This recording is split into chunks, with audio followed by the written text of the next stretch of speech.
மலைநாட்டைச் சேர்ந்த உழைப்பே உயிராக வாழ்ந்த சுப்பிரமணியம் தன் வாழ்க்கையை காதலால் தொடங்கினார்.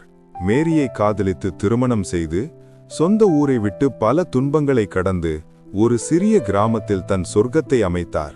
ஒரு மகள், இன்னும் ஒரு மகள், 2 மகன்கள், 4 பெண் பிள்ளைகள், 2 ஆண் பிள்ளைகள். அந்த குடிசை வீடு சிரிப்பால் நிறைந்த ராஜ்யமாக மாறியது.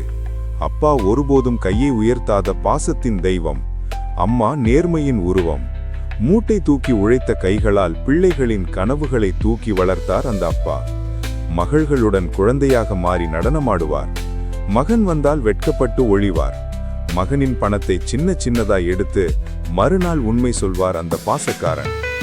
நீங்கள் எல்லாம் கல்யாணம் செய்து பிள்ளை பெற்ற பிறகு நான் வீடு வீடாக நடந்து ராஜாவாக வாழ்வேன் என்று அவர் சொன்ன கனவு இன்று கண்ணீராக மட்டும் வாழ்கிறது.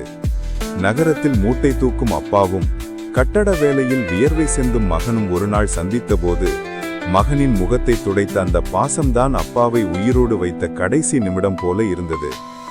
திடீரென வந்த அழைப்பு, வேகமான ஆம்புலன்ஸ், வைத்தியசாலையின் சுவரில் மோதிய மகனின் அழுகை, அப்பா நடப்பேன் என்று சொன்ன அந்த கடைசி நம்பிக்கை, பின்னர் வைத்தியர்களின் அமைதியான வார்த்தைகள், மருத்துவரின் கால்களை பிடித்து அழுத மகன்களின் உயிரோசை, ஜோனின் மடியில் உயிரை விட்ட அப்பாவின் இறுதி மூச்சு. அந்த வீட்டில் விழுந்த இடிமின்னல் போல சந்தோஷமெல்லாம் சாம்பலாகிவிட்டது. கானம் ஓடியது. ஜோன் போலீஸ் ஆனான். சாலையில் நின்று கடமை செய்யும் போது கூட என் அப்பா இதை பார்த்தால் பெருமைப்படுவாரே என்று கண்ணீர் விடும் அந்த மகன் இன்னும் அப்பாவையே தேடினான். எல்லா பிள்ளைகளும் திருமணம், பேர குழந்தைகள் விளையாட்டு. அவர்களின் சிரிப்பில் இன்று கூட என் அப்பா இருந்திருந்தால் என்ற ஏக்கம் ஒலிக்கிறது. அம்மாவுக்கு போன் செய்யும் போது கூட அப்பா எங்கே என்று கேட்க மனம் மறந்து போகும் அந்த உணர்வு. உடல் மறைந்தாலும் அன்பு மறையவில்லை. அவர் போகவில்லை.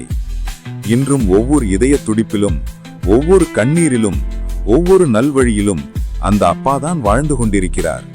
ஒரு கட்டட தொழிலாளியின் மகனாக தொடங்கிய வாழ்க்கை இன்று நேர்மையின் சின்னமாக, மனிதனின் நம்பிக்கையாக, ஒரு அப்பாவின் நினைவாக தொடர்கிறது.